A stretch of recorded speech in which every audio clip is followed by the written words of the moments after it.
Hello, friends. In this series, we will delve into the realm of the ocean and discuss those who dared to challenge it. I have gathered for you 30 astonishing stories about the secrets hidden in its depths. Fasten your life jackets. Our journey is about to begin. Thank you all for your tremendous support. If you enjoyed this episode, please hit the like button and share your city in the comments. For you, it's just a couple of clicks, but for us, it's a significant motivation and assistance in spreading the word. Enjoy the viewing. Story number 1. A surfer by chance on a wave taller than a skyscraper. Alaska, Lituya Bay. July 9, 1958. This location appears to be a paradise, a tranquil, narrow cove surrounded by majestic mountains and glaciers. Fisherman Howard Ulrich had entered the bay on his small boat, the Edry, to spend the night. He was accompanied by his 8-year-old son. They anchored, had dinner, and went to sleep, reveling in the calm of the white night. Little did Howard know that Lituya Bay is a loaded gun of nature. Its unique underwater topography and narrow entrance made it a perfect trap for any wave. At around 10 o'clock in the evening, the ground shook. It was an earthquake of monstrous proportions. The mountains surrounding the bay trembled violently. Howard dashed onto the deck and witnessed something that defied human comprehension. A massive rock from the peak of a mountain broke off. 90 million tons of rock and ice plummeted into the water from a height of nearly 1 kilometer. The impact was so powerful that the water did not merely splash. It soared upward. A wave formed on the opposite shore of the bay. But this was no ordinary tsunami. It was a wall of water standing at a height of 524 meters. Just think about it. 524 meters is taller than the Ostankino Tower and the Empire State Building.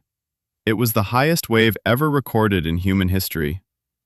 This tidal mountain stripped forests from the shores down to bare rock, and now it was barreling straight toward Howard's tiny boat. He had only a few seconds to react. There was nowhere to run. The anchor kept the boat in place, turning it into a target.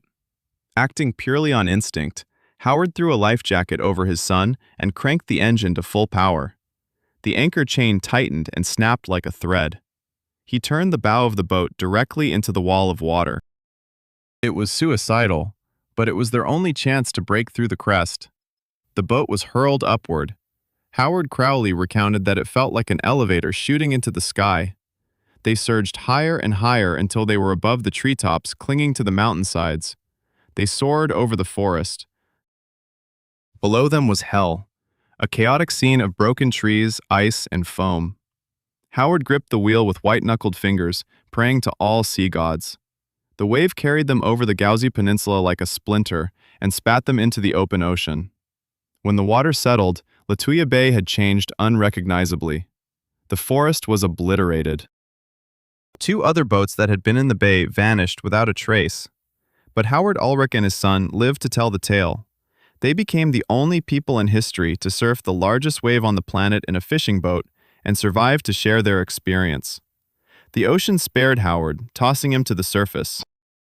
In the following tale, we will narrate a mission with an aim that was not to rescue, but rather to steal something enormous from the ocean's depths. This was the most expensive and covert operation by the CIA in the sea, cleverly disguised as mineral extraction. Story number 2. A heist at the ocean floor.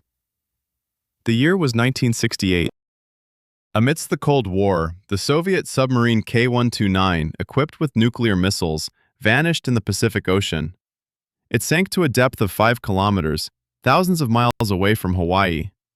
The Soviet Navy searched for it for months, but came up empty-handed. However, American hydroacoustic systems detected an explosion. The CIA was aware of the submarine's location and was eager to retrieve it. It represented a treasure trove of Soviet cryptographic books, nuclear warheads, and advanced technology. But how could they lift 2,000 tons of steel from a depth of 5 kilometers without being noticed by the Russians, whose satellites and ships monitored every American move? A perfect cover story was essential. The CIA turned to Howard Hughes, the reclusive billionaire we mentioned in the previous cycle. His role here was different. They requested him to construct a ship for deep-sea mining of manganese nodules. This sounded plausible, an eccentric millionaire searching for minerals at the ocean's bottom. Thus, the ship Glar Explorer was born. It was a colossal vessel, 200 meters in length, but the most intriguing features were hidden inside. Beneath the ship's hull lay a gigantic claw resembling a pincer dubbed Clementine. At the center of the vessel was a massive pool with a retractable bottom, a moon pool intended to pull the entire submarine in, keeping it out of sight from above. The operation was codenamed Azorian. Its budget stood at $800 million, equivalent to $4 billion today. In the summer of 1974, the Glar Explorer arrived at the site. Soviet reconnaissance ships circled nearby, watching the miners intently. The Americans staged a performance, collecting soil samples and pretending to argue over equipment malfunctions on the airwaves. Meanwhile, underwater, at a depth of 5 kilometers, the steel claw was slowly descending towards the hull of K-129. The capture was successful. The claw gripped the submarine. The ascent began. It was the most precarious lift in history. Any mistake could lead to the submarine disintegrating or a nuclear missile detonating. When only 1.5 kilometers remained to the surface, an unforeseen event occurred. The aging submarine's hull couldn't handle the strain. It broke apart. The rear section, housing the missiles and the cryptographic books, slipped from the claw's grip and plummeted back into the abyss. The Americans were able to raise only the bow section, about 1/3 of the vessel. Inside, they discovered torpedoes with nuclear warheads, or alternatively without them, alongside the bodies of 6 Soviet sailors. The CIA reinterred the sailors in the ocean with full military honors, reciting a prayer in Russian and draping the bodies with the Soviet flag. They recorded this on video to eventually relay to Russia, which was done in the 90s. The Azorian operation is regarded as the most technically complex maritime heist in history. They spent billions to recover just a piece of metal, yet they proved that for engineers, no depths are insurmountable. While the Americans were extracting steel from the ocean floor, the hero of our next story was pulling gold from the water. Tons of gold. He was a British diver who operated in complete darkness inside a sunken ship, risking being crushed by gold ingots. Story number 3. Gold in the Death Hold. October 1940. The British cruiser Laurentic, carrying 43 tons of gold bars for the payment of military supplies from the United States, was blown up by a German mine off the coast of Ireland. The vessel sank to the seabed at a depth of 40 meters. The gold, worth a fortune, became trapped in a wreckage of twisted metal, currents, and storms. The British Admiralty could not afford to lose the treasury. They hired a team of divers, led by the legendary commander Guybin de Mont. The job was hellish. Divers of that era worked in heavy suits, receiving air through hoses from the surface. 40 meters was the limit for safe operations. The risk of decompression sickness was enormous. De Mont and his team descended to the Laurentic. They detonated the decks to reach the gold room, the spicy room, but they were too late. Storms had torn apart the ship's hull. The golden chamber collapsed into the hold and was buried under hundreds of tons of debris, steel beams, bulkheads, and engine parts. The gold was scattered across the seabed, mixed with mud and iron. The divers had to become miners. For 7 years, with breaks for the war, they worked underwater. They manually cut through the metal using explosives and saws. They dug through the silt with bare hands and thick gloves, feeling for small, heavy bars. One day, diver Miller found a gold bar. He tried to place it in a bag, but a steel sheet, shifted by the currents, pinned his leg. The water rose, and the pressure changed. Miller was trapped for several hours until his colleagues freed him.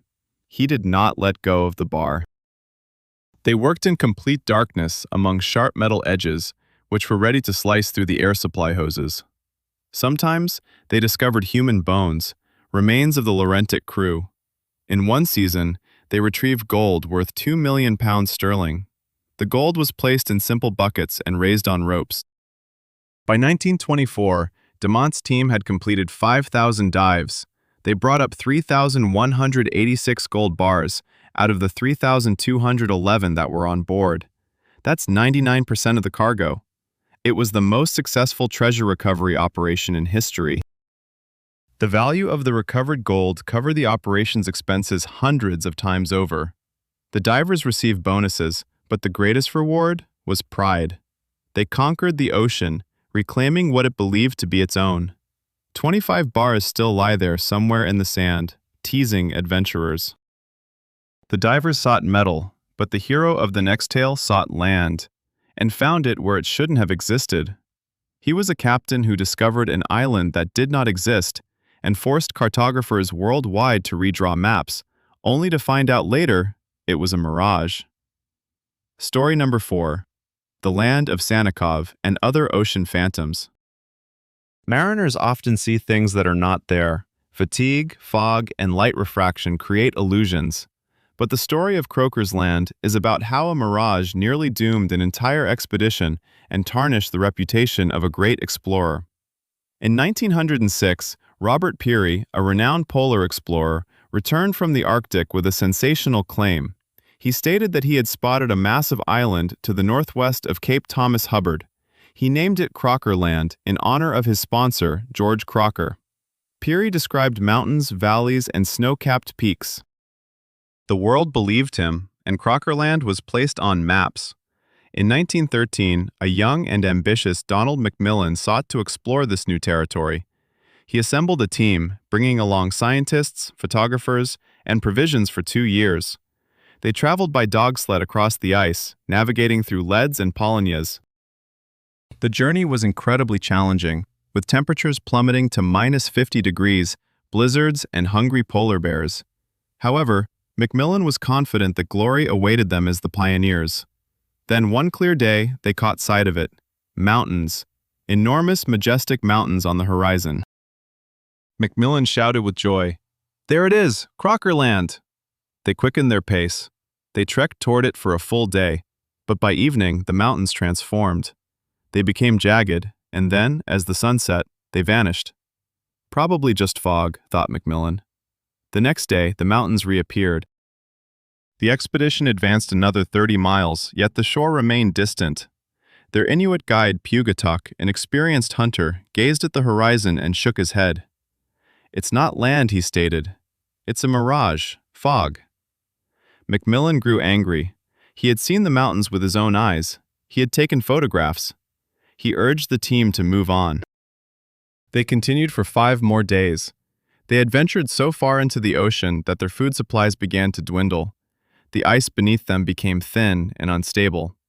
Ultimately, Macmillan climbed a high lead and peered through his binoculars. The land was there, magnificent, with valleys and peaks. He handed the binoculars to others. Everyone could see it. But then, as the sun shifted, the majestic mountain range began to morph, turning into clouds, and then simply dissolved into thin air. It was a fata morgana, a complex optical phenomenon where layers of cold and warm air create a mirrored reflection of distant ice or merely the sky, forming an illusion of mountains. Croker Land did not exist. Robert Peary likely saw the same mirage, or, as some suspected, fabricated the island to secure funding from Croker for his next expedition. Macmillan had to return empty-handed. He spent 4 years of his life risking people and finances chasing a phantom. Maps had to be redrawn, erasing the non-existent continent. Macmillan pursued a shadow, but the hero of the next story chased after speed on water. He constructed a boat that was faster than a bullet, but water at such speed becomes as solid as concrete, and he learned this from experience. This is story number 5, The Man Who Outran Death on Water. Donald Campbell was a British racer obsessed with speed. He had already set world records on land and water, but that was not enough for him. He aimed to break the barrier of 300 miles per hour, or 480 kilometers per hour, on water. No one had done that before him. He built the Bluebird K-7, a hydroplane powered by a jet engine. It was not just a boat, but a rocket with floats. On January 4, 1967, Campbell ventured onto Coniston Water in England. The water was calm and mirror-like, creating perfect conditions for setting a record. To have the record approved, he needed to complete 2 runs back and forth and calculate the average speed. The first run went exceptionally well. Campbell propelled the Bluebird to 297 miles per hour. Typically, racers wait for the water to settle after their boat passes and refuel. However, Campbell was in a hurry. He chose not to refuel to keep the boat lighter, and almost immediately turned around for the second run. This proved to be a fatal mistake. His own wake from the first pass caused a slight chop on the water. For a regular boat, this would be insignificant, but at a speed of 500 kilometers per hour, the water becomes as solid as asphalt, and any irregularity acts like a ramp. Campbell pressed the accelerator. The Bluebird roared and surged across the lake. The speed increased to 300, then 310 to 320 miles per hour. He broke the record, but then the boat hit the chop. The bow of the Bluebird began to lift. At such a speed, the air beneath the hull acted like a wing. The 2-ton craft soared into the air, performed a complete backflip, and crashed into the water nose first. The impact was so powerful that the boat instantly disintegrated. Sprays soared up to 100 meters. Campbell's last words on the radio were calm, almost routine. "I'm going down. I'm on my back." Water and silence. Rescuers found only debris, a floating helmet, and his mascot, a plush bear named Mr. Whoopi. Donald Campbell's body remained unfound for 34 years. The lake, as if honoring his audacity, concealed him at the bottom. It wasn't until 2001 that divers discovered the remains of the Bluebird and the pilot's body. He was buried at the lakeshore that he had tried to conquer. Campbell died in his quest to be faster than the wind, but the hero of the next story, in contrast, survived because he moved more slowly than a turtle. He spent 5 minutes underwater without oxygen gear, trapped by a rock, and his heart nearly stopped. This is story number 6, 5 minutes beyond the brink of life. Freediving is the art of holding one's breath. Herbert Nitsch, an Austrian airline pilot, was the king of this sport. He was nicknamed the Flying Fish. He could hold his breath for 9 minutes and dove deeper than anyone in history. In June 2012, Herbert aimed to set a new record in the variable weight category. This is when a diver descends with a heavy weight and ascends using a buoy. His target depth was 253 meters, deeper than many military submarines can dive. Herbert started his descent. With each meter, the pressure increased. At 200 meters deep, his lungs compressed to the size of oranges. Blood drained from his extremities to supply the brain and heart, a protective mechanism of the body known as blood shift. He reached the depth of 253 meters, record set. He opened the valve of the buoy, inflated it, and began his ascent. However, something went awry on the way up. At a depth of around 100 meters, Herbert lost consciousness due to nitrogen narcosis. This condition resembles severe intoxication, as nitrogen, under pressure, affects the brain like a gas. Normally, in such situations, divers are secured by safety systems that bring them to the surface. But Herbert was in trouble underwater and made a critical error. Instead of gradually ascending while undergoing decompression stops to remove nitrogen from his blood, he panicked and shot up to the surface. He burst forth like a cork, and at that moment he was struck by decompression sickness, or the bends, in its most severe form. Nitrogen bubbles had boiled up in his bloodstream, clogging the vessels in his brain. Herbert became paralyzed. He lost his sight. He was unable to speak as his brain suffered multiple strokes. Doctors said he would remain a vegetable for the rest of his life. He was confined to a wheelchair. However, the Flying Fish did not give up. He utilized the same willpower that allowed him to go 9 minutes without breathing. He began to train. First, he moved a finger, then an arm. He learned to speak again. After 2 years, Herbert Nitsch stood up from his chair. He started diving again, although not to such extreme depths. He proved that the human body has an incredible reserve of strength when guided by an unyielding spirit. He is the only person on Earth who has reached a depth of 253 meters on a single breath and returned to a normal life. Herbert resurfaced, but the hero of the next story embarked on a journey that was intended to last 3 months, but extended to 438 days. He drifted from Mexico to the Marshall Islands, with his only companion being an imaginary duck. Story number 7. a fiberglass Robinson Crusoe. Jose Salvador Alvarenga was a fisherman from El Salvador working in Mexico. In November 2012, he set out to sea on his 7-meter fiberglass boat to catch sharks, accompanied by a young partner, Ezequiel Cordoba. Suddenly, a storm hit. The boat was swept far from shore. The engine failed, the radio got wet and malfunctioned. They found themselves without communication, without a motor, and without paddles in the middle of the Pacific Ocean. The current caught them and carried them westward. For the first few weeks, they survived by catching fish with their bare hands and snatching turtles. They drank rainwater and bird blood. But Ezequiel broke down. He could not eat raw fish or birds. He felt nauseated. He fell into despair. After 4 months, he died from hunger and dehydration, refusing to fight any longer.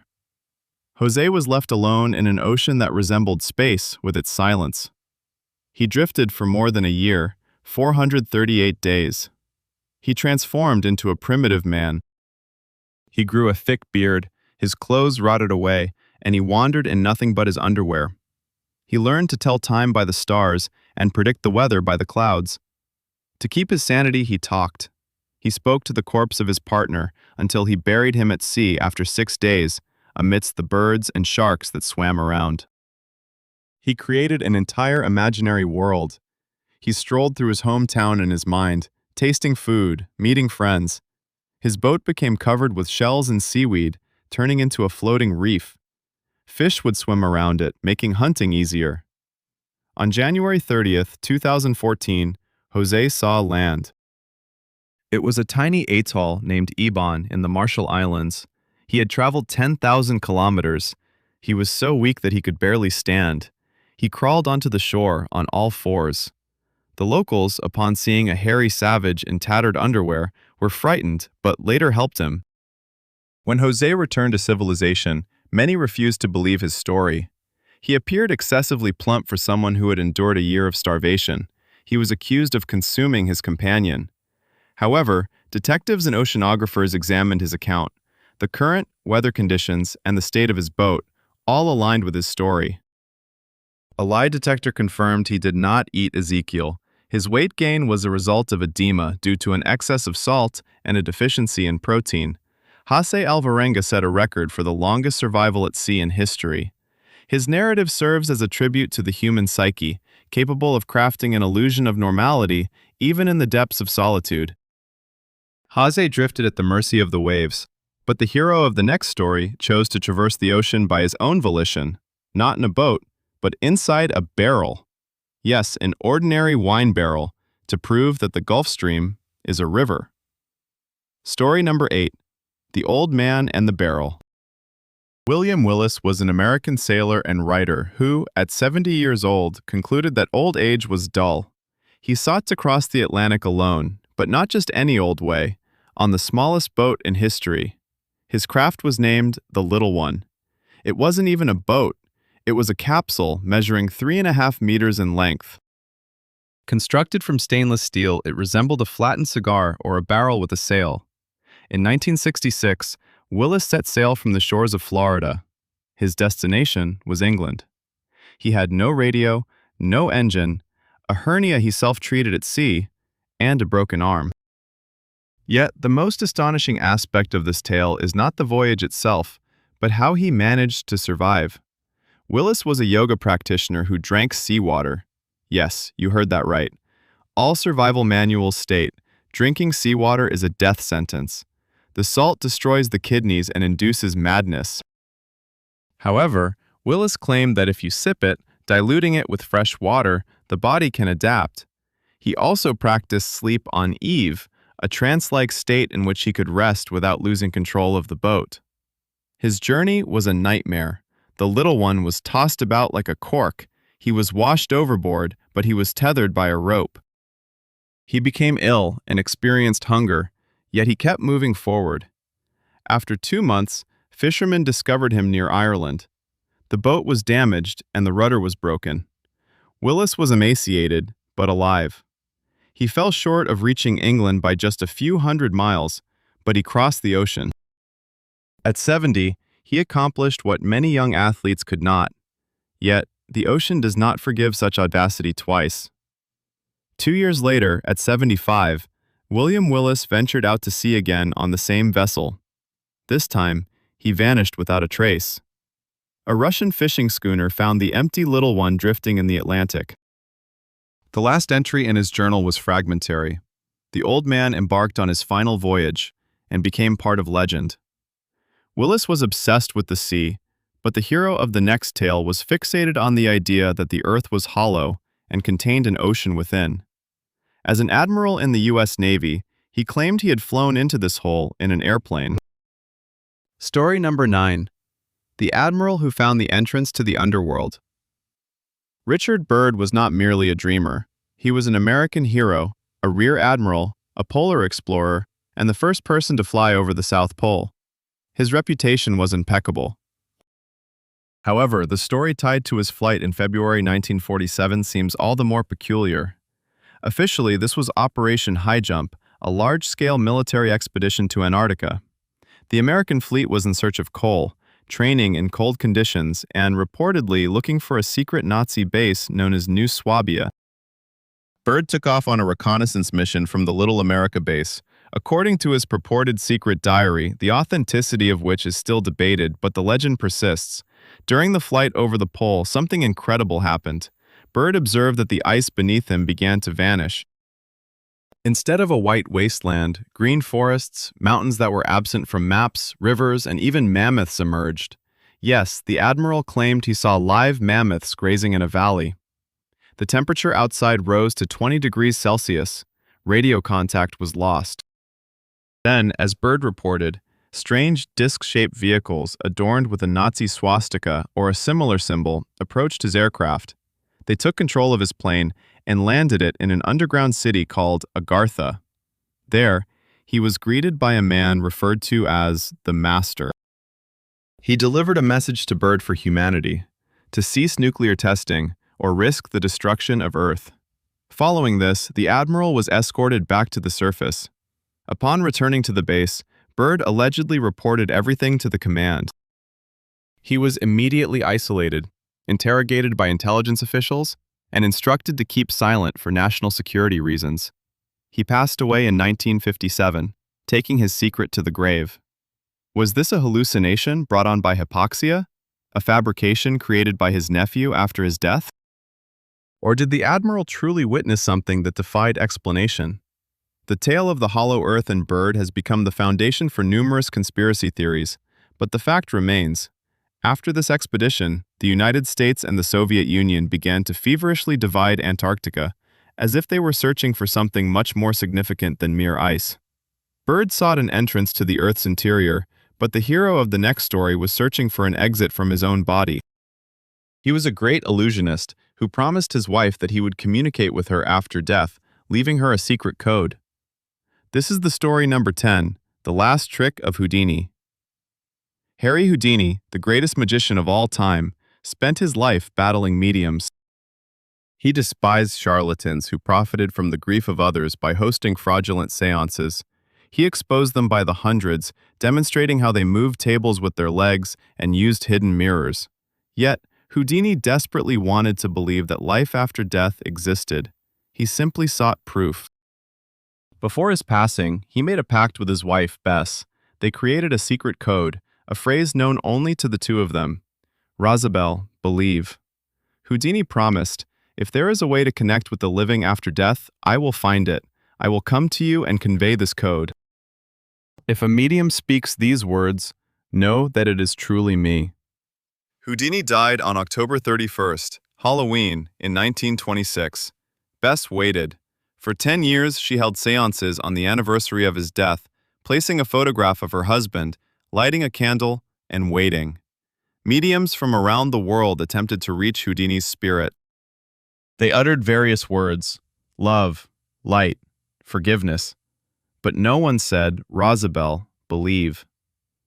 In the year 1929, medium Arthur Ford claimed that he had received a message. He mentioned a cat. Bess was taken aback. Newspapers hit the stands with headlines, Houdini has returned. However, it soon became clear that Ford had been deceitful. The cat wasn't much of a secret. Houdini had used the word razzle in one of his earlier tricks, and it could be found in old biographies. Bess was heartbroken. In 1936, she held the final séance for Houdini on the rooftop of a hotel in Hollywood, broadcasting live on the radio. The candle burnt for an hour. Silence. No response. At the end of the session, Bess extinguished the candle and spoke into the microphone. 10 years is a long enough time to wait for a man. Houdini did not come. My last hope has faded. I don't believe spirits can return. Good night, Harry. She never attempted to contact him again, yet the tradition continues. Every Halloween, mediums around the world gather to hold a séance and try to summon the spirit of the great Houdini. So far, he remains silent. Or perhaps he is merely preparing his grandest trick. Houdini could not return from the beyond, but the hero of the next tale came back from a place from which boats do not return. He was the captain of a vessel that traversed the Bermuda Triangle and lost time. 10 minutes vanished forever. Story number 11. 10 minutes stolen by fog. The Bermuda Triangle is a graveyard for ships and airplanes. However, Bruce Gernon's story is not a tale of disappearance, but of an impossible return. On December 4, 1970, Bruce, an experienced pilot, took off in his small Beechcraft Bonanza from Andros Island in the Bahamas to Florida. He was accompanied by his father and business partner. The flight was expected to last about 1.5 hours. Shortly after takeoff, Bruce noticed an unusual cloud. It resembled an ellipse and grew larger right before their eyes. Bruce tried to fly around it, but the cloud seemed to chase the plane. It closed in a ring. They found themselves inside a giant tunnel of clouds. The tunnel walls rotated counterclockwise. At the end of the tunnel, a bright spot was visible. Clear skies. Bruce pushed the throttle all the way. The plane dove into this cloudy corridor. Inside, things began to get strange. The tunnel walls illuminated with an electric light, though there was no lightning. The instruments went haywire. The compass spun like a top, and the scariest part, the sensation of weightlessness. The plane felt as though it were flying faster than the engine allowed. They emerged from the tunnel after a few minutes. Surrounding them was a bizarre gray-green mist. There was no sight of the ocean or the sky. Bruce contacted the dispatcher in Miami. "I can't see land. Where am I?" The dispatcher responded with a voice full of panic. "I can't see you on radar. You've disappeared." Suddenly, the fog lifted. Bruce saw Miami Beach beneath him. "I'm over Miami," he said. "That can't be," the dispatcher replied. "You took off just 47 minutes ago." "The flight takes at least 75 minutes. You couldn't have arrived that quickly." But Bruce was already landing. Once they touched down, they checked the time and fuel. The plane had indeed covered the distance of 150 miles in 47 minutes. This was physically impossible for a Beechcraft. It would have had to fly at the speed of a jet fighter. Moreover, they used 28 minutes less fuel than anticipated. Bruce Gernon referred to this phenomenon as an electronic fog. He believes that he encountered a space-time distortion, a wormhole that transported him 100 miles ahead in mere seconds. Skeptics attribute this to a tailwind, but no winds could propel a propeller aircraft to such a velocity. 10 minutes, or roughly 30 minutes if accounting for the discrepancy in flight time, simply vanished from reality. They disappeared. Bruce Gernon is the sole pilot who claims to have flown through the heart of the Bermuda Triangle and witnessed it from the inside. While Bruce traversed through time, the hero of the next tale passed through a wall of fire. He was a firefighter on the Piper Alpha oil rig, the most horrific technological disaster at sea, and he survived by jumping 50 meters into a burning sea. Story number 12. The Leap into the Fiery Ocean. On the 6th of July, 1988, in the North Sea, the Piper Alpha oil platform was a giant extracting black gold. There were 226 people working on it. At 10 o'clock in the evening, a gas leak occurred. The explosion's force was so great that it was detected by seismographs on shore. The platform became an inferno. Flames reaching 150 meters roared, melting structural components. The fire suppression system failed. The pumps were offline for maintenance. The evacuation system was also incapacitated. The helipad was engulfed in flames. It was impossible to lower the lifeboats. People found themselves trapped on a burning island in the middle of the cold sea. Most of the workers gathered in the living quarters awaiting evacuation. This was a mistake. The smoke and heat claimed their lives there. But 61 people chose to fight for their survival. One of them, Gareth Jones, made it to the helipad. Below him, at 53 meters, akin to a 17-story building, the sea was in turmoil. But the sea was on fire as well. Oil had spilled onto the surface.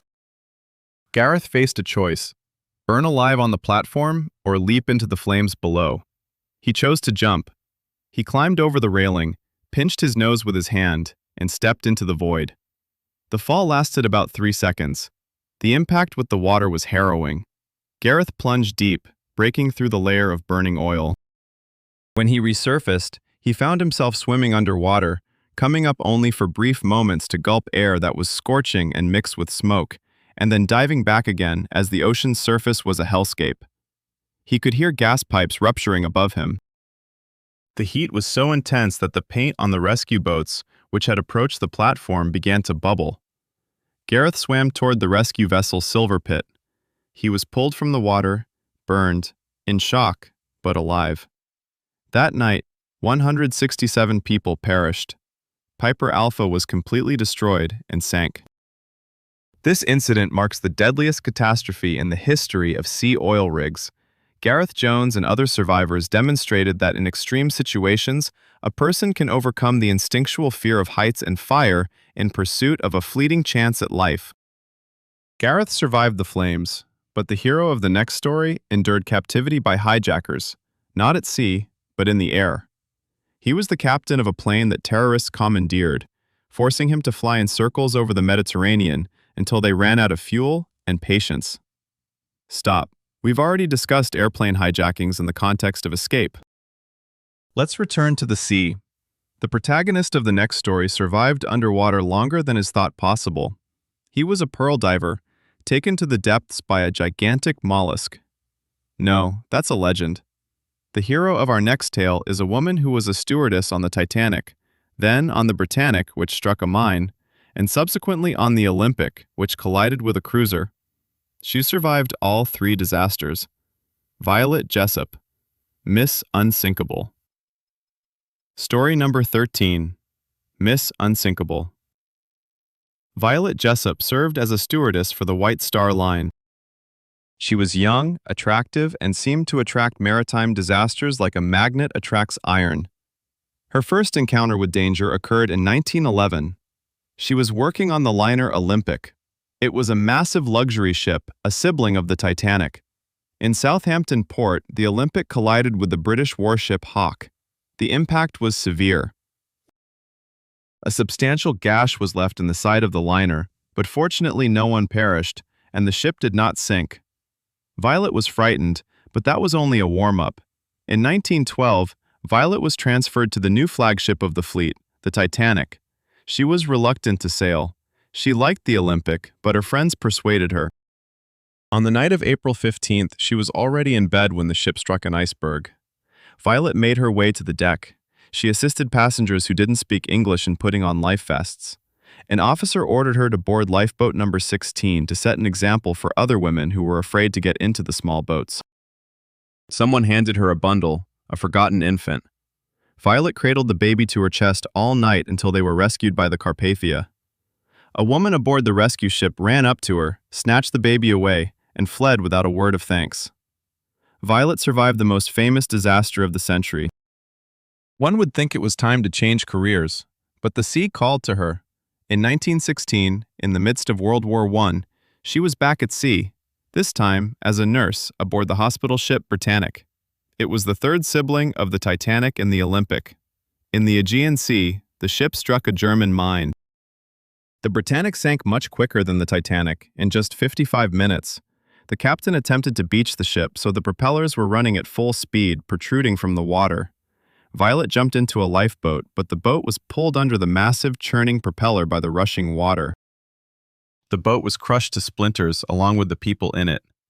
Violet managed to leap out of the water at the last moment, but the keel of the lifeboat struck her on the head. She plunged beneath the waves.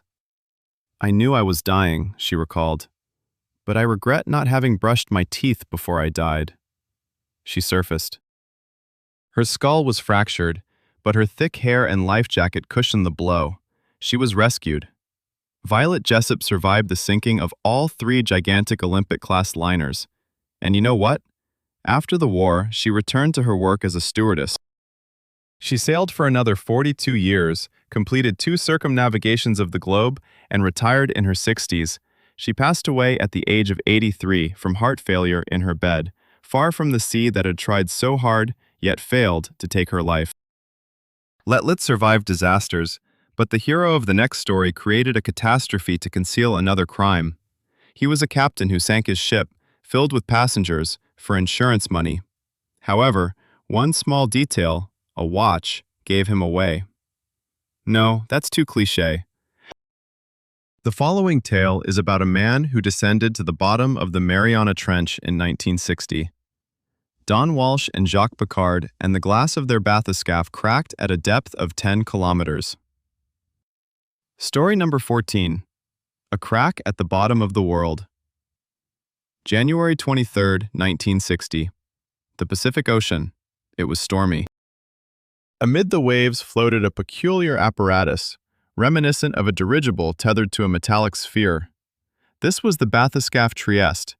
Inside the cramped steel sphere, which measured merely 2 meters in diameter, sat 2 individuals, Swiss oceanologist Jacques Piccard and U.S. Navy Lieutenant Don Walsh. Their mission was to reach the Challenger Deep in the Mariana Trench, the deepest point on Earth, with 11 kilometers of water above them. No one had ever been that deep. The pressure there is 1,000 times greater than at sea level. It's akin to placing an elephant on your big toe. If the hull of the bathyscaphe failed, they would be crushed before their brains could even register the pain. They commenced their descent. It was a slow fall. In the eternal night beyond the porthole, light vanished.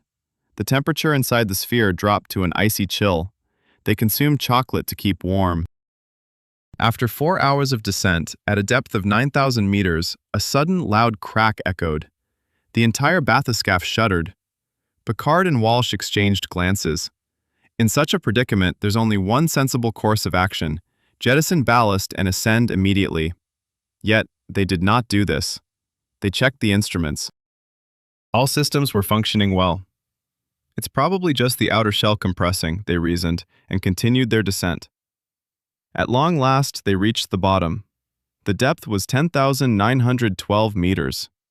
They activated their searchlights and spotted fish, flat fish resembling flounders, and shrimp. This was the discovery of the century. Life exists even under such monstrous pressure. They remained at the bottom for 20 minutes when Piccard noticed the cause of that terrifying sound. The inner glass of the porthole, through which they were gazing at the conical window made of plexiglass, had cracked. The fissure extended across the entire porthole. Should the glass shatter, water would surge in at bullet speed, slicing everything in its path. "It's time for us to go," Piccard calmly stated. They discarded the ballast, tons of iron shot. The ascent took 3 hours and 15 minutes. All this time, they gazed at the crack, praying it wouldn't worsen. When they surfaced, it turned out that the external porthole made of plexiglass had compressed under pressure and shifted slightly, transferring stress onto the inner glass. A bit more, and the bathyscaphe could have transformed into their steel tomb. Piccard and Walsh became the first humans to touch the Earth's deepest point. The next person, filmmaker James Cameron, would not dive there for another 52 years. They returned from the ocean floor, but the hero of the next tale, on the contrary, tried not to drown while on the surface. His ship capsized, leaving him in an air pocket where he sang songs to keep the sharks at bay. No, this is about Harrison Okene again, whom we've chosen to avoid. Moving on to the next story, a man who survived in the mouth of a whale.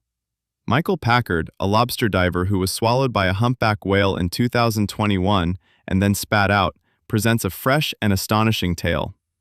Story number 15. I Own Up Code. Michael Packard was an experienced diver, having spent 57 years plunging into the cold waters off the Massachusetts coast. He had endured a great deal. A plane crash in Costa Rica, where he spent 2 nights in the jungle with broken ribs, shark attacks, and storms. However, what transpired on June 11, 2021 eclipsed everything. That morning, he dived to the depths of around 14 meters. The water was murky and visibility was poor.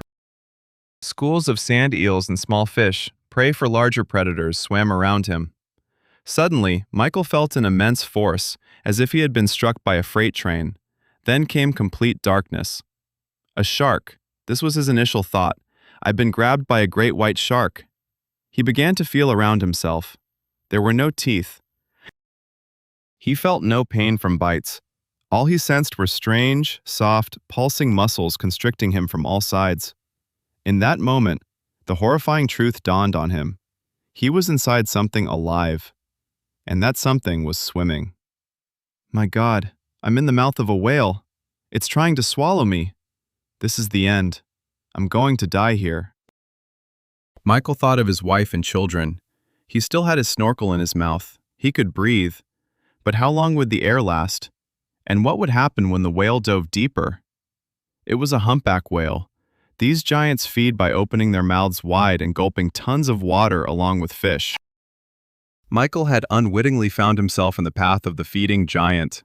He spent about 30 to 40 seconds inside the whale. Those were the longest seconds of his life.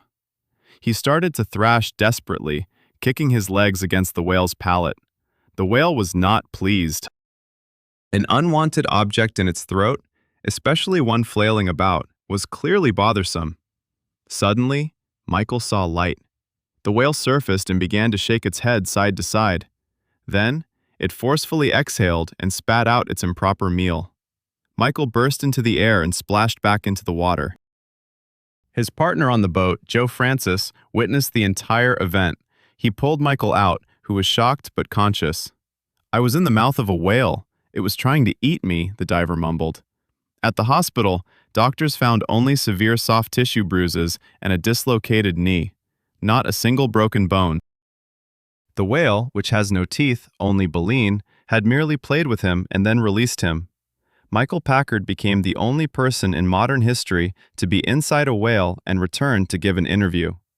Michael had ventured into the belly of Leviathan, but the heroes of the next story became prey, not for whales, but for one another. This is the grim tale of the whaling ship Essex, which inspired Melville to write Moby Dick. It recounts how men, having lost their ship after a whale attack, drifted for months, casting lots. Story number 16. The True Moby and the Lot of Death. On November 20th, 1820, in the Pacific Ocean, thousands of miles from the shores of South America, an event occurred that sailors deemed impossible. A massive sperm whale, measuring 26 meters long, attacked the whaling ship Essex. This was no accident. The whale acted with purpose. He rammed the ship twice with the bow. The impacts were so forceful that the wooden hull cracked, causing the vessel to start sinking. The crew of 20 managed to escape on 3 whaleboats, small lifeboats.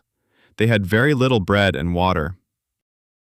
The nearest land, the Marquesas Islands, was far away, but Captain George Pilarte was afraid to sail there, worried about cannibals. Ironically, in trying to avoid cannibals, they became them instead. They decided to head east toward South America. This turned out to be a fateful choice.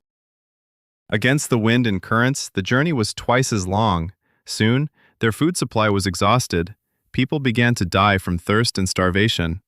Initially, they threw bodies overboard, but the hunger soon became unbearable. The first to be consumed was a deceased sailor from Captain Pilarte's boat. The same awful fate befell those on the other boat. However, the most horrifying moment arrived when a lottery was proposed. When the dead were all gone and the living teetered on the brink of madness, Captain Pilarte suggested drawing lots. Who would die so that the others might live? Owen Coffin, the captain's cousin and a 17-year-old boy, drew the short straw. With tears, he offered to take the place of the lottery loser, but Owen refused. No, a draw is a draw. Then they drew lots to choose the executioner. The lot fell to Owen's friend, Charles Ramsdell. Ramsdell shot his friend and they consumed him. They drifted for 90 days.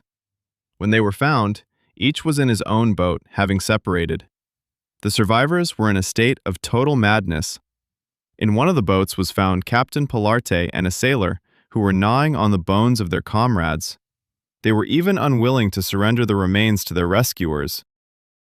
Out of 20 people, only 8 survived. This story shocked America.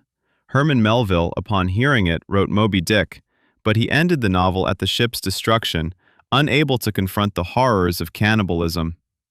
Captain Pilarte went to sea again, but his second ship also met a tragic fate. Sailors came to regard him as Jonah, cursed. He spent his last days as a night watchman on Nantucket. Every year, on the anniversary of the Essex disaster, he would lock himself in a room and fast, recalling the taste of his brother's flesh. The people aboard the Essex became cannibals out of necessity, while the hero of the next story became a legend by saving thousands of lives without leaving his office. He was a meteorologist who predicted the most devastating hurricane in U.S. history, but no one believed him due to the arrogance of superiors. This was the hurricane in Galveston and Isaac Klein. The heroes of the following tale are the lighthouse keepers. A lighthouse on Flannan Island, from which 3 keepers vanished without a trace, leaving an untouched dinner and mysterious entries in the logbook. Story number 17, The Mystery of Flannan Island. December 1910. The Flannan Islands are a group of rocks in the Atlantic Ocean to the west of Scotland. On the largest of them, Eileen Moor, stood a lighthouse. 3 experienced keepers were on duty there, James Ducat, Thomas Marshall, and Donald MacArthur. On December 15th, the captain of the passing steamship Arctur noticed that the lighthouse was dark. He reported it to shore, but due to a storm, the rescue ship Hesperus could only approach the island on December 26th. What the rescuers found became one of the most chilling maritime mysteries of the century. There was no one on the island. The lighthouse gate and the entrance door were locked. Inside, everything was tidy and clean. The beds were made. The wall clock had stopped. On the kitchen table there was food, meat, pickles, and bread. One chair was overturned, as if someone had jumped up in haste. The only sign of life was a canary in a cage, barely hanging on due to hunger. The rescuers searched the entire island. They discovered signs of destruction at the west dock, bent iron railings and a displaced concrete block weighing a ton. Evidently, there had been a violent storm. But why did the keepers venture out during the storm? The instructions explicitly prohibited leaving the lighthouse in bad weather. The most peculiar item was the logbook. The last entries were made by Thomas Marshall on the 12th of December. A storm of a strength I have never seen. Ducat is very quiet. MacArthur is crying. MacArthur was an old sea dog, a brawler, and a drunkard. Imagining him in tears was unfathomable. On the 13th of December, it was noted, "The storm continues. We prayed to God." The lighthouse keepers were stern individuals. Prayer was a rare occurrence for them. By the 15th of December, the lighthouse was no longer lit. What had happened? The official version stated that 2 of the keepers were swept away by a wave at the dock, while the 3rd rushed to help them, knocking over a table, and perished as well. But why was the door locked? And why did one of them go out without a coat? His raincoat remained hanging on the hook. Locals whispered of sea spirits, of giant birds, of the madness that had overtaken the men. It was said that one had killed the other 2 and thrown himself into the sea. The mystery of the 3 keepers was never solved. The lighthouse on Flannan Island still operates today. Now it is automated. However, sailors passing by cross themselves, remembering those who vanished, leaving behind only silence and stopped clocks. The keepers disappeared without a trace, but the heroine of the next story left a mark visible from space. She was the first female oceanographer to map the ocean floor, proving that it was not flat, but full of mountains and canyons, and discovered the Mid-Atlantic Ridge without leaving her office. This is story number 18, The Girl Who Saw the Ocean Floor Without Wetting Her Feet. In the mid-20th century, people knew more about the surface of the moon than about the ocean floor. It was believed that the bed was a flat, dull plane covered in silt. Marie Tharp was a geologist. In the 40s, women were not taken seriously in science. She was not permitted to go to sea on research vessels. There was a superstition that a woman on a ship brought bad luck. Hence, Marie sat in the basement of the Lamont Geological Observatory in New York City. Rolls of paper containing sonar data were brought to her. The sonar sends a sound wave to the bottom, and by measuring the time it takes for the echo to return, one can determine the depth. This data consisted of mere columns of numbers, millions of digits.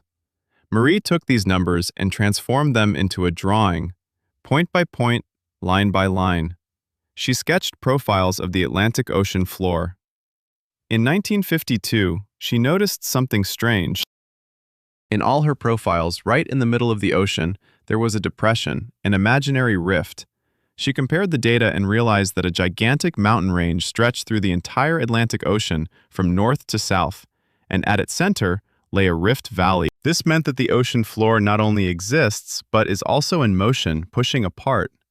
This served as confirmation of the theory of continental drift, which, at the time, was dismissed as heresy and scientific fantasy. When Marie showed her maps to her boss, Bruce Heezen, he laughed. "This looks like the fantasies of a young girl," he remarked. He made her revise the maps repeatedly, but her imagination did not wane. Marie Tharp spent years proving her case. She overlapped a map of earthquake epicenters with her ocean floor map. They matched perfectly. Earthquakes occurred exactly where she had drawn the faults. In 1977, the National Geographic Society published her map of the ocean floor. It was a masterpiece. People discovered that beneath the water lay mountains taller than Everest and canyons deeper than the Grand Canyon. Marie Tharp made one of the greatest discoveries in the history of geology. Using just a pencil, a ruler, and her imagination, she revealed the invisible. Marie created a map of the ocean floor. But the hero of the next story attempted to traverse that floor in a diving suit he fashioned himself from a barrel and leather.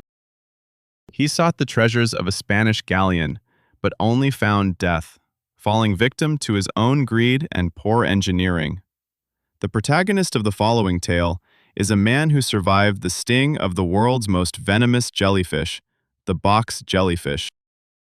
Its venom kills within 3 minutes. Yet he survived because his heart stopped and then restarted. This is the story of a 10-year-old Australian girl. Story number 19.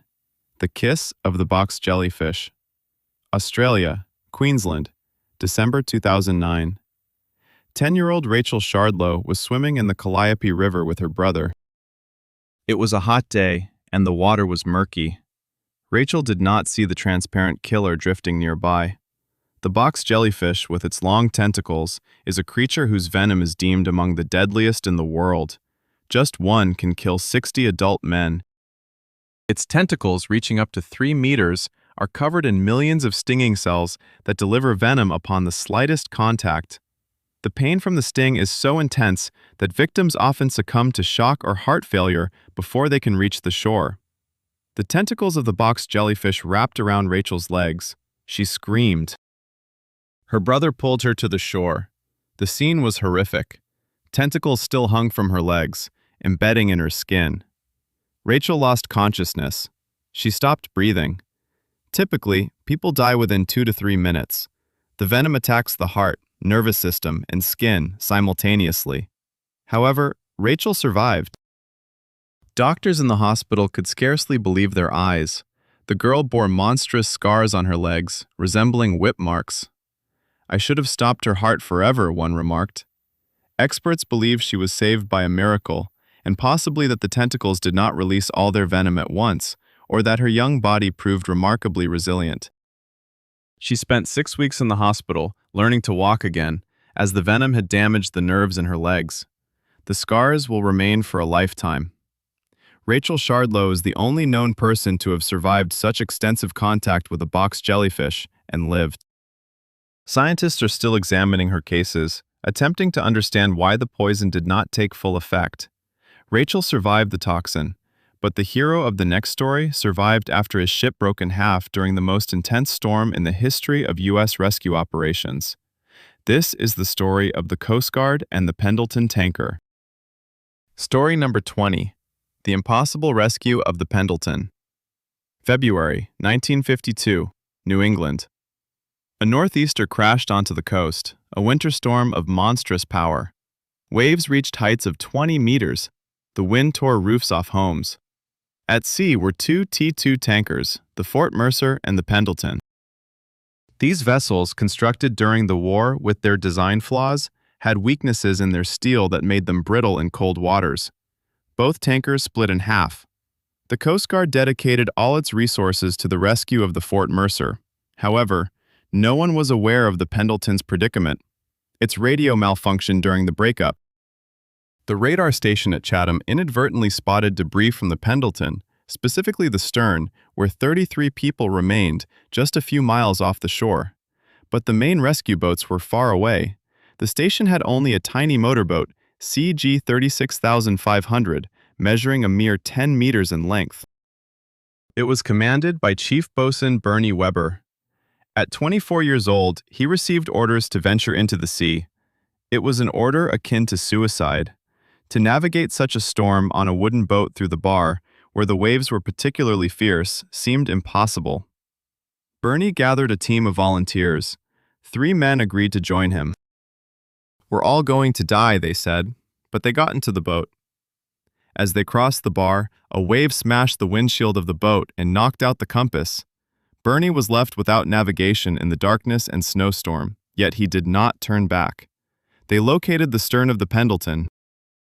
A giant chunk of steel bobbed on the waves, ready to capsize. The people on deck lowered a storm ladder. Bernie's boat was designed for 12 people, but there were 33 on the tanker. Bernie decided to take them all. He maneuvered the boat alongside the tanker, timing his approach between the waves. People jumped one after another. 20, 30, 32 individuals leaped. One cook fell into the water and perished, crushed by the hull of the boat. The CG 36,500, overloaded 3 times its capacity and without a compass in the storm, slowly crawled toward the shore. Bernie guided it by instinct in the light of the searchlights from the shore, although they were obscured by the snow. They reached the pier. Bernie Weber and his crew rescued 32 people on a boat that should have sunk. This is regarded as the greatest rescue operation by small craft in the history of the U.S. Coast Guard. While Bernie saved people from his boat, the hero of the next story attempted to save himself on a door. Yes, this is a true story that inspired a scene in Titanic. The Japanese man Masabumi Hosono survived the Titanic disaster, but his life afterward turned into a nightmare of shame. Story number 21. The Samurai Who Should Not Have Survived. Masabumi Hosono was the only Japanese person aboard the Titanic. He was an official from the Ministry of Transport returning from a business trip to Russia. On that fateful night, he was sleeping in a second-class cabin. When the evacuation began, Hosono made his way to the deck. He witnessed officers holding back the crowd, allowing only women and children to board the lifeboats. He had come to terms with death. His thoughts were with his wife and children, whom he would never see again. As a true samurai, he was ready to face his fate with honor. But then an officer lowering lifeboat number 10 shouted, "There are still 2 spots available." One man jumped in. Hosono saw his opportunity. The instinct to survive proved stronger than his code of honor. He jumped in after him. He was saved. However, upon returning to Japan, his life became a nightmare. At that time, Japan was steeped in the spirit of samurai sacrifice. It was believed that a man should die rather than save himself by pushing aside women and children. Though Hosono did not shove anyone, he took an available spot. The newspapers branded him a coward. He was fired from his job. His behavior was cited in school textbooks as an example of disgraceful conduct. "Do not be like this man," they said. Hosono received letters urging him to commit harikiri. He lived in disgrace until the end of his days. He passed away in 1939 as a broken man. Only in the 90s, after Cameron's film was released, was his diary published. In it, he recounted the horror and the split-second decision he made. The world and Japan finally realized he was not a coward, but merely a person who wanted to live. He was posthumously rehabilitated, yet the cost of one jump into a lifeboat turned out to be more horrifying than death in the icy waters. The hero of the following story is a man who survived in the ocean thanks to trash. He constructed a raft from plastic bottles and sailed across the Pacific Ocean on it to demonstrate that plastic can be a resource. David de Rothschild and his plastics. Story number 22.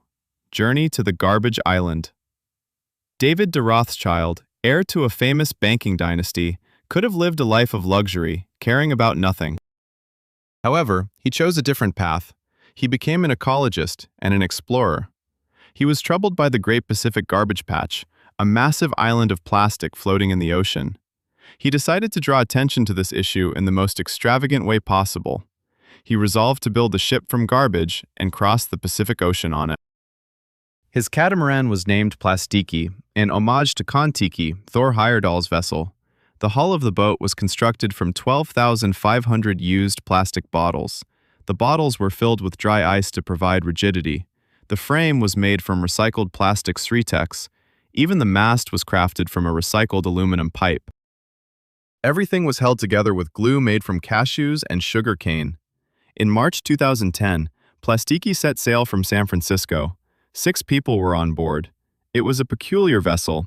It creaked, it swayed, but it sailed.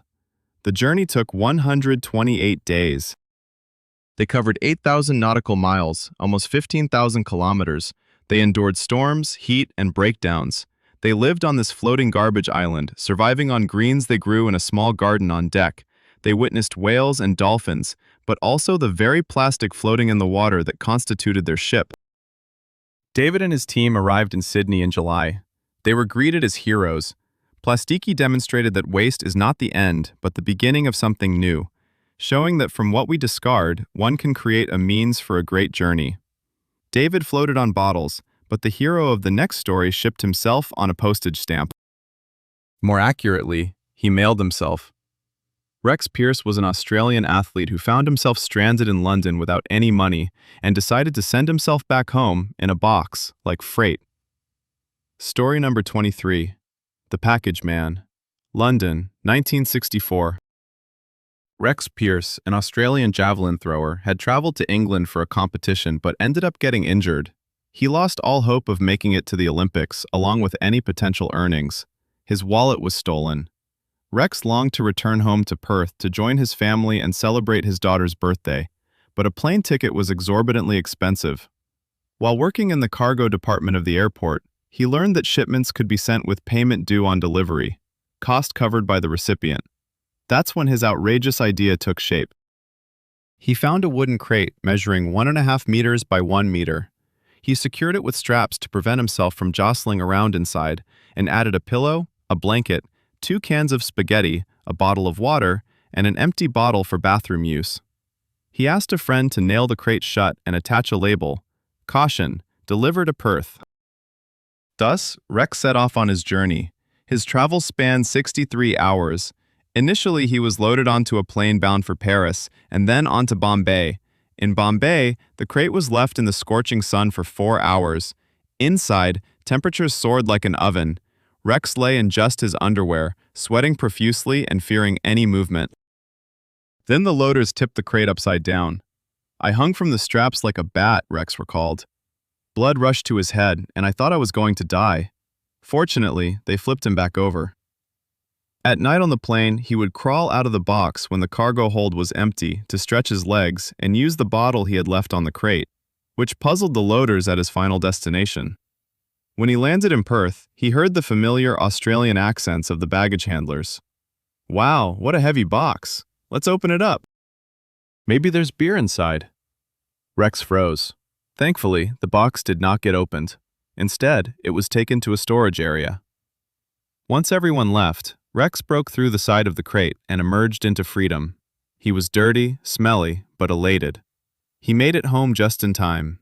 He hadn't paid a single cent for the flight. The airline, upon discovering the incident, was furious, but later forgave him for his ingenuity and because he became a local hero. Rex mailed himself, but the hero of the next story nearly sent himself into space. He was an enthusiast aiming to be Zambia's first astronaut and trained his crew by rolling them downhill in a barrel. Story number 24. The Afronauts of Edward Ankalosa. Zambia, 1964.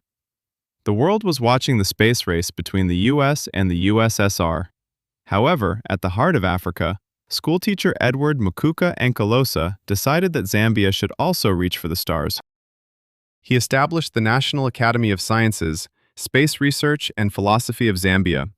His goal was to send 12 people, 10 cats, and a missionary to Mars. Ankalosa was earnest in his intentions. He recruited volunteers known as Afronauts. Their training camp was located on an abandoned farm near Lusaka. The training methods were unique. To simulate weightlessness, Ankalosa would place his trainees in an oil drum and roll it down a hill. As they emerged, staggering from dizziness, he compelled them to walk on their hands, since the gravity on Mars is weaker. To acclimate them to the pressures, he tied them to a tree branch with a rope and swung them. His rocket, named Decaloo-1, resembled an aluminum barrel with a nose welded to it. Ankalosa intended to launch it using a gigantic catapult. Catapults. Carl. He sent letters to UNESCO requesting £7 million sterling. He reached out to Moscow and Washington suggesting collaboration. The world laughed. Journalists arrived to cover stories about the crazy African, but for Ankalosa, it was a matter of honor. He wanted to prove that Africans can also aspire to greatness. Unfortunately, his dream crumbled against reality. One of his Afronauts, 17-year-old Matam Vamva, whom he planned to send to Mars first along with the cats, became pregnant, and her parents withdrew her from the program. The other cadets scattered. No funding was provided. Zambia's space program closed down, never having managed to break free from the Earth. Yet Edward Ankalosa remains etched in history as the man with the most audacious and kind-hearted dream on the continent. He sought to gift his people the stars, using barrels and enthusiasm. The hero of the next story is a man who survived in Antarctica when his ship was beset by ice, and he, alongside his crew, traversed the ice before sailing on a lifeboat. That man is Ernest Shackleton, a classic tale of survival. Story number 25. The Icy Hell of Ernest Shackleton. Ernest Shackleton was obsessed with Antarctica. In 1914, he embarked on the Imperial Trans-Antarctic Expedition. The goal was ambitious, to cross the icy continent on foot. His ship, the wooden bark Endurance, was one of the sturdiest in the world, but the Arctic scoffs at human pride. In January 1915, just a day's journey from land, the Endurance was trapped by pack ice. The vessel became like a nut in a vise. 28 men found themselves trapped. They drifted with the ice for 10 months, living aboard the ship, playing football on the ice, and caring for their dogs. Shackleton maintained strict discipline. In October, the ice began to press in. The wooden beams of the Endurance cracked like matchsticks. The captain ordered an evacuation. They hauled 3 lifeboats and supplies onto the ice. On November 21st, they watched their home, their ark, slowly disappear beneath the ice. They were left alone. They drifted on the ice for another 5 months. They ate penguins and seals. When the ice began to melt, they lowered the boats into the water. For 5 days, they paddled in the icy waters among the icebergs until they reached the uninhabited Elephant Island. It was the first time in 497 days that they set foot on solid ground. But it was not salvation. The island was a rock, battered by relentless winds. The chances of being rescued were slim. Then Shackleton made the most desperate decision of his life. He and 5 of his best men boarded the sturdiest lifeboat, the James Caird. Their destination was South Georgia Island, home to a whaling station. It lay 1,300 kilometers across the roughest ocean on the planet. They sailed for 17 days. Ice-cold waves as high as houses threatened to swallow them. They bailed water with their helmets. Their clothing turned into frozen armor. They navigated by the sun, which they had seen only a few times. They reached their destination, but they were thrown onto the uninhabited side of the island. To get to the whaling base, they had to cross mountains and glaciers that had never been traversed before. Shackleton and two of his men, without maps, without climbing gear, and in spiked boots, completed this journey in 36 hours without rest. When they, dirty and unkempt, resembling wild men, entered the whalers' settlement, the children screamed and ran away. The base chief did not recognize Shackleton, whom he had seen a year earlier, yet Shackleton did not pause. He organized the rescue of those remaining on Elephant Island. After 3 unsuccessful attempts, with the ice preventing passage, he found a Chilean steamship. When he approached the island, he saw his men waving at him. He shouted into the megaphone, "Everyone alive! Everyone is alive, boss!" came the reply. Ernest Shackleton did not achieve his goal. He did not cross Antarctica, but he accomplished something even greater. He brought his entire crew back home, all 28 men. This is the greatest survival and leadership story in history. Shackleton saved people, but the hero of the next story saved whales. He was the captain of the Sea Shepherd ship, which rammed Japanese whaling vessels, threw cans of paint bombs at them, and became the most wanted eco-terrorist in the world. Paul Watson. Story number 26. The captain who declared war on whalers. Paul Watson was one of the co-founders of Greenpeace, but he left the organization in 1977. He believed that peaceful protests were for hippies. To save the ocean, teeth were needed, not placards. He founded the Sea Shepherd Conservation Society. His philosophy was simple: aggressive nonviolence. This meant he would never harm a human, but would do everything to destroy instruments of killing, harpoon guns, nets, ships. He bought an old trawler, named it Sea Shepherd, and raised a Jolly Roger flag featuring a trident and shepherd's crook. And he began his war. In 1979, he found a Portuguese whaling ship, Sierra.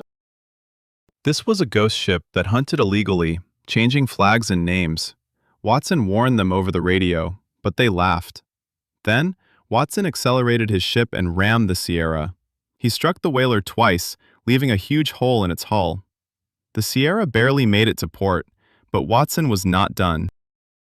A few months later, his crew attached magnetic mines to the hull of the Sierra under the cover of night and blew it up. He became public enemy number 1 for the whaling fleets of Japan, Norway, and Iceland. His methods were bold and theatrical. He would throw bombs filled with foul-smelling but harmless oil acid onto the decks of whalers. He tossed them there, using reels of strong rope to entangle their propellers and stop the ships. He employed lasers to blind the harpooners. His vessels, painted black and resembling military ships, rammed Japanese vessels in the icy waters of Antarctica. It was a true maritime guerrilla war. Japan issued an Interpol notice for his arrest. He was detained in Germany and Costa Rica. He escaped from house arrest. He faces criticism for his radicalism. He is called an eco-terrorist. But Paul Watson states, "If the ocean dies, we die." Who is the true terrorist here? The one who saves whales or the one who kills them? He has rescued thousands of whales, dolphins, and seals, and has drawn the world's attention to the issue of poaching in a way that no poster ever could. Watson rammed ships, but the hero of the following story, in contrast, struggled to keep his vessel afloat while being attacked by orcas. Yes, this is a real tale about how a pod of killer whales systematically sank yachts off the coast of Spain. And no one knows why. Story number 27. The War of Orcas Against Sailors. The Strait of Gibraltar. Since 2020, something strange and frightening has been occurring in these waters. Orcas, also known as killer whales, have begun attacking sailing yachts. These are not random encounters, they are deliberate, coordinated assaults. A pod of orcas, which scientists have even given names, with a leader called White Gladys, approaches a yacht. They do not bother large cargo ships or small fishing boats. Their targets are sailboats measuring between 10 and 15 meters. They follow a distinct pattern. They approach from the stern and begin to ram the rudder. They strike it with their heads, break it, and take bites out of it. Once the rudder is damaged and the yacht loses control, they simply swim away, losing interest. Since 2020, more than 500 such incidents have been recorded, and 3 yachts have been sunk. Sailors are terrified. Imagine sailing in the open sea, and suddenly your yacht is being thrashed and rammed by gigantic black and white predators. You can hear the grinding of metal against fiberglass. You feel utterly helpless. Scientists are puzzled. Why? Several theories exist. First, revenge. Perhaps White Gladys or one of her relatives was once injured by a yacht, hit by the rudder or snagged by a fishing line. Now she is teaching her kin to attack their aggressors. This behavior is reminiscent of elephants that begin to strike back at villages after poachers kill their leader. The second theory is play. Orcas are highly intelligent and social animals. It could simply be a new trend, a dangerous game invented by young individuals out of boredom. They realize that by breaking the rudder, the yacht starts to spin amusingly. The third possibility involves noise. Modern yachts use anti-fouling paint, which may produce an unpleasant sound for orcas, or perhaps they are just irritated by engine noise. Spanish and Portuguese authorities are issuing warnings to sailors, advising them to avoid certain areas. However, the orcas are clever. They are changing their hunting grounds. This story is unique. It marks the first documented instance of an entire species of marine mammal systematically waging war against a specific type of human vessels. We tend to view ourselves as the masters of the ocean, but the orcas off the Iberian coast remind us that we are merely guests here. While orcas were breaking rudders, the hero of the next story, on the contrary, built a vessel that had neither a rudder nor a sail. He aimed to demonstrate that ancient Polynesians were capable of crossing the ocean and created a raft from balsa wood logs, Thor Heyerdahl and his Kon-Tiki. Story number 28. A Journey on Logs Across the Ocean. In 1947, the Norwegian anthropologist Thor Heyerdahl was the subject of ridicule in the scientific community.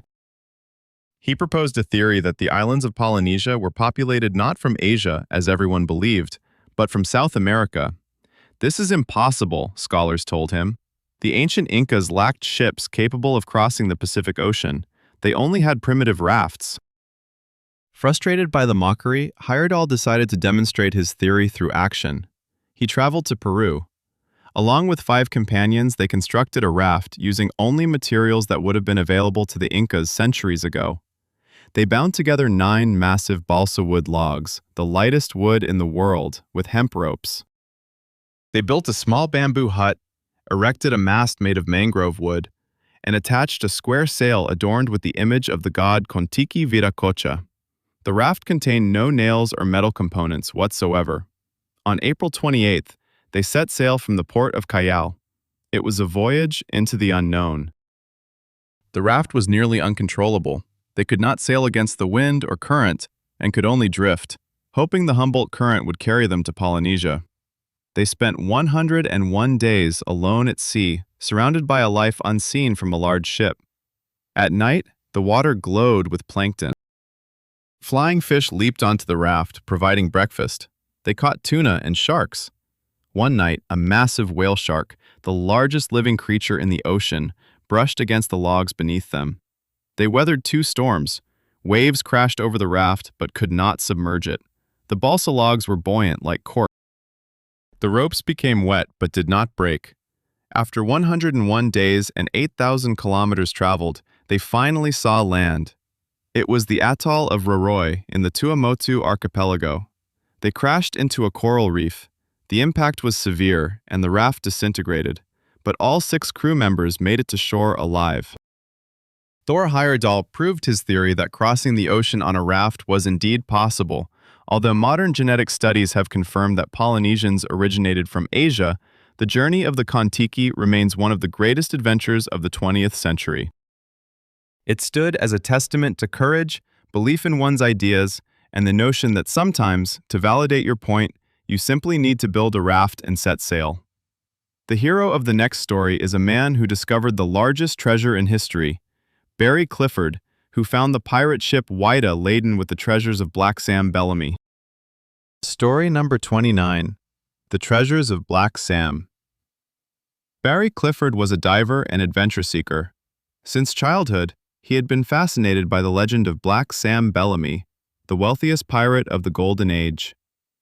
Unlike other pirates, Bellamy called himself the Robin Hood of the sea. He robbed the rich but was generous to his crew. His flagship was the Witta Galley, a former slave ship that he had captured. The Witta was filled with treasures looted from 53 ships, gold, silver, and ivory. In 1717, the Witta encountered a terrible storm off the coast of Cape Cod, Massachusetts. The ship crashed onto a sandbar and sank. Of 146 pirates, only 2 survived. The treasure remained on the ocean floor. For 300 years, treasure hunters attempted to locate the Witta, but the ocean kept it secret. Barry Clifford dedicated his entire life to this pursuit. He delved into ancient maps, diaries of survivors, and archives. He was aware that the ship rested somewhere off the coast of Wellfleet. In 1982, he commenced the search. He sold his business, mortgaged his home, and assembled a team of enthusiasts. They worked aboard a small vessel, employing magnetometers to detect anomalies on the ocean floor. For 2 years, they found nothing but rusty cans and old anchors. Funds were dwindling, and the team was on the verge of revolt. Then, in 1984, their magnetometer registered a strong signal. Divers descended. At a depth of only 4 meters beneath a layer of sand, they felt something solid. It was a ship's bell. When it was raised and cleaned of barnacles, the inscription, the Witta Galley, at 1716, became visible. They had found it. This was the only genuine pirate ship ever discovered in the world, and the treasures were there. Tens of thousands of gold and silver coins, Spanish doubloons and reales, African gold jewelry, cannons, pistols, and personal belongings of pirates. Barry Clifford became the owner of the largest pirate treasure in history. However, he didn't sell it off. He established a museum to display all the artifacts, aiming to tell the world the real story of pirates, people who were not just characters from fairy tales. He demonstrated that a childhood dream, fueled by persistence and a scientific approach, can lead to treasures that others only read about in books. Clifford uncovered pirate gold, but the hero of our final 30th story found something far more valuable. He discovered a fish thought to have been extinct for 65 million years. He held in his hands a living fossil, a contemporary of the dinosaurs. This is the story of Marjorie Courtenay Latimer and the coelacanth. Story number 30. A fish from the depths of time. Marjorie Courtenay Latimer was the curator of a small museum in the town of East London, South Africa. She was an avid naturalist, but lacking funds for expeditions, she befriended local fishermen. They would bring her unusual creatures caught in their nets. On December 22, 1938, just before Christmas, she received a call from Captain Hendrik Hussen. "Miss Latimer, we've caught a strange fish. You should take a look." Marjorie went to the harbor. On the deck, amidst a pile of fish, lay something remarkable. It was a massive, 4-foot-long fish with a blue steel hue and large, bulging eyes. But the most peculiar aspect was its fins. They resembled not fins, but rather short, fleshy limbs. The fisherman wanted to toss it overboard, but Marjorie sensed it was something special. She persuaded a cab driver who grumbled about soiling his upholstery to transport the fish to the museum. She began searching for information in textbooks. Nothing resembled it. She wrote a letter to Professor James Smith, their paleontologist at Rhodes University. She sketched the fish and included the drawing with the letter. Smith received the letter in January. Upon seeing the drawing, he nearly fell off his chair. He recognized that fish. He had seen its image in paleontology books. It was a coelacanth, a fish from the lobefin group considered to be ancestors of all land vertebrates. But there was one problem. Coelacanths had been believed to be extinct for 65 million years, along with the dinosaurs. Discovering a living coelacanth is akin to finding a live Tyrannosaurus rex in your backyard. Smith dispatched a telegram to Marjorie, urging her to urgently preserve the skeleton and gills. Unfortunately, it was too late.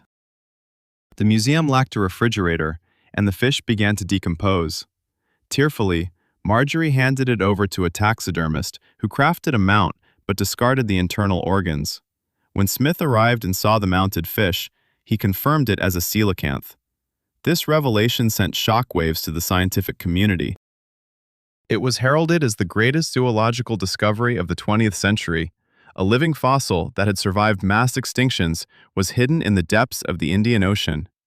Marjorie Courtenay Latimer, a humble curator from a small-town museum, made her mark in history, and the fish was named Latimeria chalumni in her honor.